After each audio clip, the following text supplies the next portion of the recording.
सतयुग, जब मनुष्य और प्रकृति एक थे। उस समय मनुष्य को न भूख लगती थी न प्यास। उसका शरीर रसोल्लास, आंतरिक ऊर्जा और आनंद से भरा रहता था। श्वास ही भोजन थी और ध्यान ही तृप्ति। धरती पर कल्प वृक्ष थे, दिव्य वृक्ष। जो कुछ मन में आता वही प्रकट हो जाता। फल, वस्त्र, जल, आश्रय, सब कुछ स्वतः उपलब्ध। न कोई राजा था न प्रजा, न ऊंच नीच न मेरा तेरा। घर नहीं थे क्योंकि मौसम सदा सुहावना था। परिश्रम नाम की कोई आवश्यकता नहीं थी क्योंकि इच्छा और पूर्ति के बीच कोई दूरी नहीं थी। मनुष्य प्रकृति से अलग नहीं था, वो स्वयं प्रकृति का विस्तार था।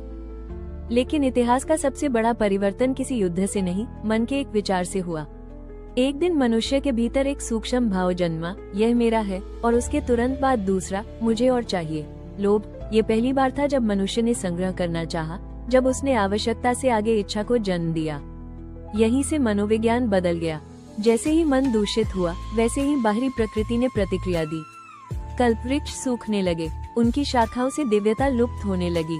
मनुष्य की सिद्धियां, दूरदर्शन, इच्छा पूर्ति, ऊर्जा संतुलन धीरे धीरे समाप्त होने लगी। अब भोजन की आवश्यकता होने लगी। अब मौसम असहज लगने लगा। अब भय, अभाव और असुरक्षा ने जन्म लिया। जहाँ पहले प्रकृति मनुष्य की सेवा करती थी, अब मनुष्य को प्रकृति के लिए परिश्रम करना पड़ा। ये किसी देवता का क्रोध नहीं था, ये किसी श्राप की कथा नहीं थी, यह मन की दिशा बदलने की कथा थी। सतयुग का अंत धरती के बदलने से नहीं हुआ, मनुष्य के मन के बदलने से हुआ।